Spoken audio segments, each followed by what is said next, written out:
All right, so this week you are going to read chapter 15 in your book. You're going to read about the primary battles.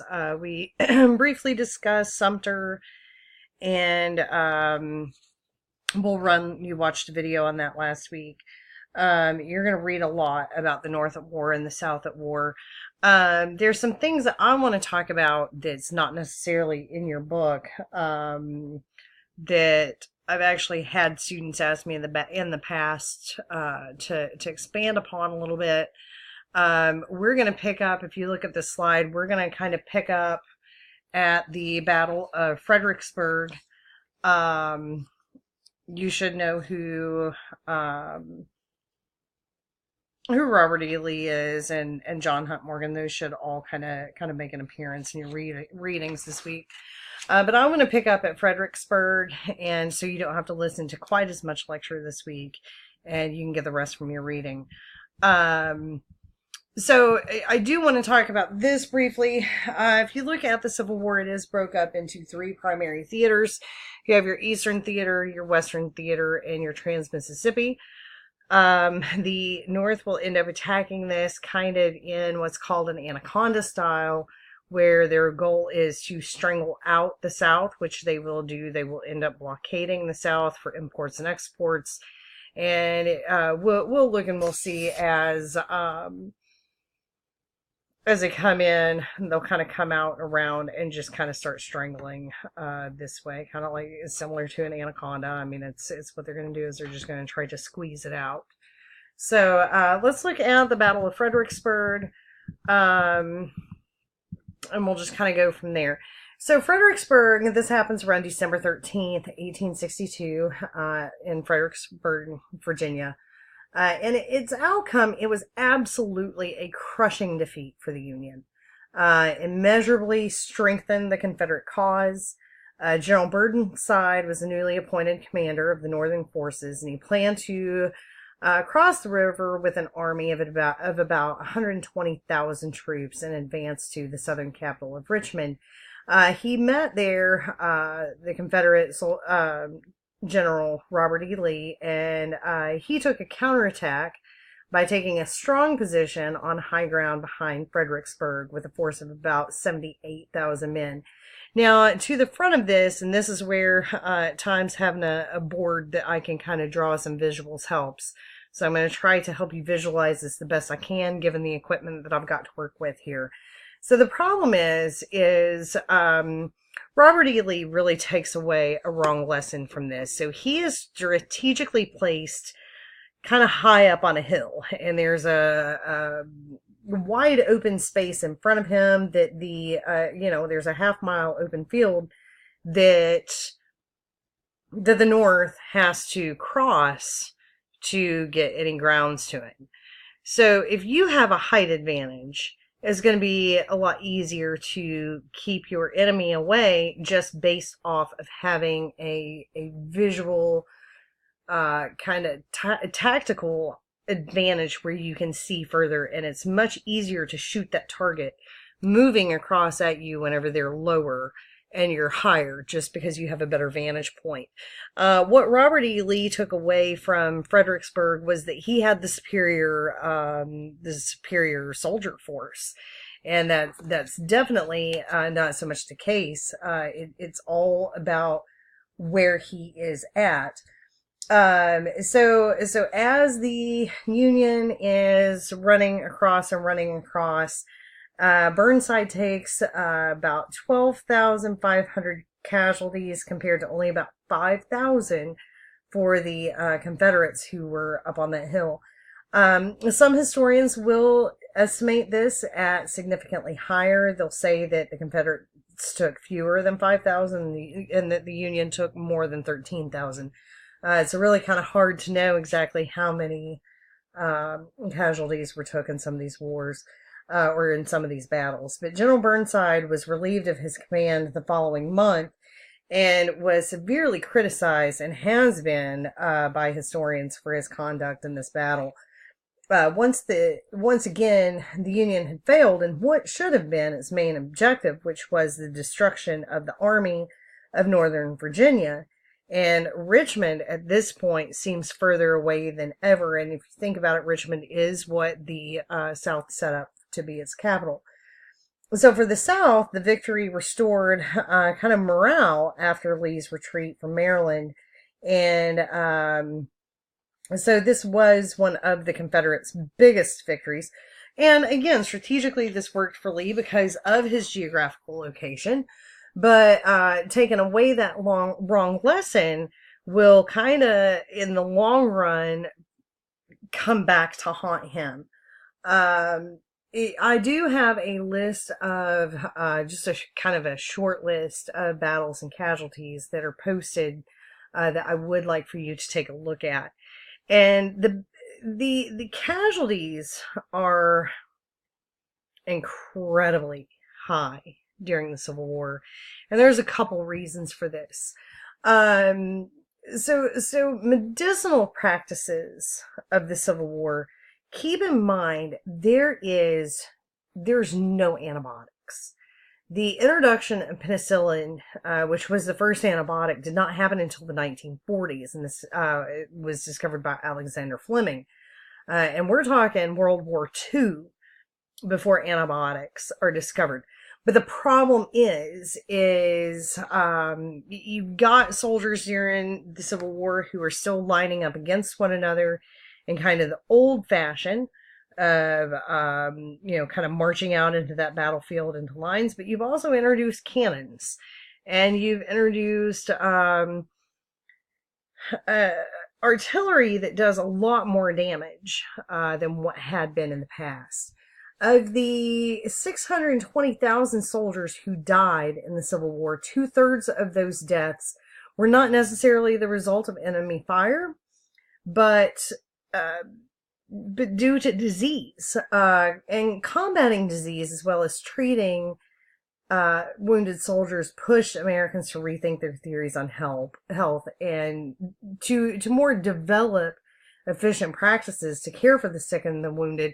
Most people are dying from things like dysentery, which is inflammation of the intestines, typhoid fever, which is bacteria infection due to salmonella, pneumonia, mumps, measles, tuberculosis. A lot of this will come from poorly sanitized camps. A lot of men who are weakened because of a bad diet and fierce fighting and just being so tired in general. On top of the fact that there's just simply a struggle to efficiently tend to and transport the wounded. And whenever I talk about poorly sanitized camps, I mean, they're really gross conditions because keep in mind, there's not air conditioning. There's not, your food supply is very easily contaminated. I mean, you're going to struggle to keep flies off of things. There's no restrooms. There's no showers. And these are camps that are just moving with the men. So it really is pretty rough conditions. Now, germ theory wasn't something, really advocated so much during Civil War. And by germ theory, what I'm talking about is like antiseptic, clean medical practices. Now, this did come out of the Civil War. They did start figuring out, the cleaner we keep our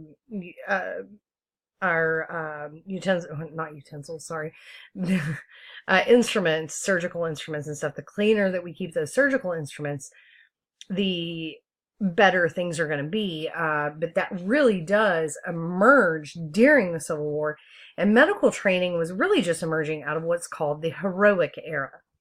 Now, this heroic era is a time when physicians advocate something called bloodletting or purging or blistering, or maybe a combination of all three.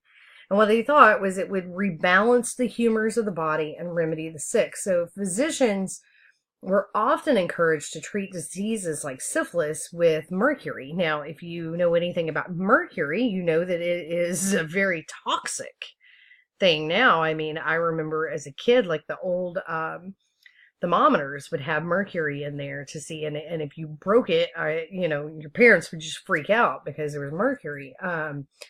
So mercury was very much a toxic treatment, to say the least. And it's very toxic to human. It can cause problems with the nervous system and the brain. For example, mercury was used to as dye for felt hats. And people who worked in the industry in the 1800s would often experience actual mental changes. So if you've ever heard like Alice in Wonderland with the Mad Hatter, that's why, is because they worked with mercury, and a lot of times it made them kind of go crazy.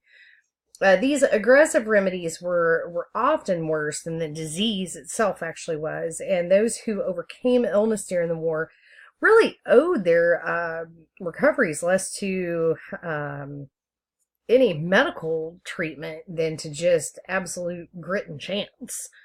Luck was really a rarity in camps where poor sanitation, bad hygiene, and bad diet, where all those things bred disease, infection, and death. As the battles ended, what would usually happen is the wounded were rushed down the railroad lines to nearby cities and towns, where doctors and nurses would cope with the onslaught of dying men in kind of just makeshift hospitals. So like in Richmond, I don't know how many of you have ever been to Richmond, but between Richmond and Berea, there's a place that's set up now. It's just a site there that you can go and visit where one of the battles of Richmond took place.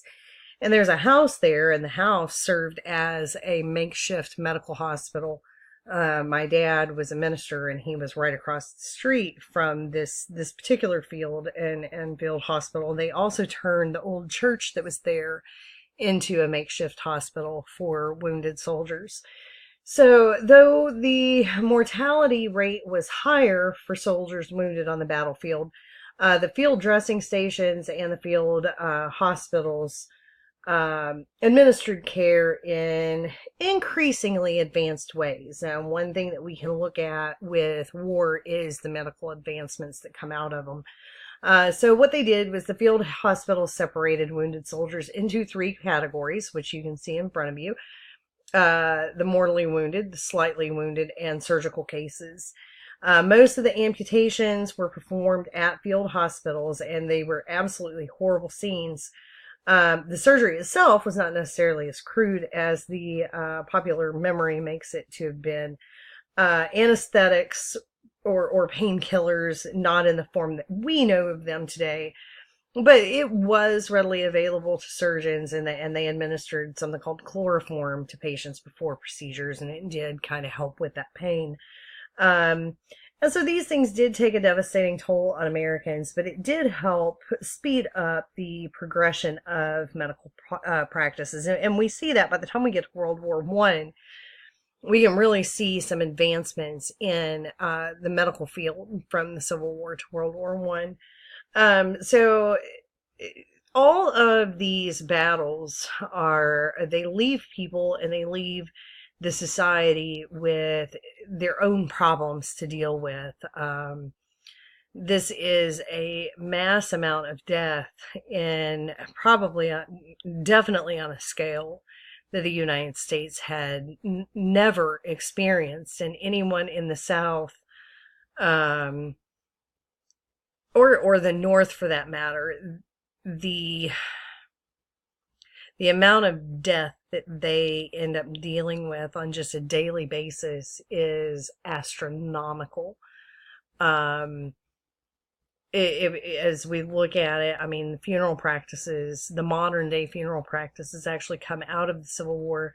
A lot of times just because people didn't know how to deal with it. I mean, if you went through this period of mourning like they had prior, which were often 6 months to a year mourning periods, a person would be in mourning for the rest of their lives. So funeral practices kind of came out of this. It sped up that mourning process just a little bit. And it gave people a way to grieve, and it did give them something to unite them in some ways. All right, so when we pick back up on the next video, we will look at emancipation.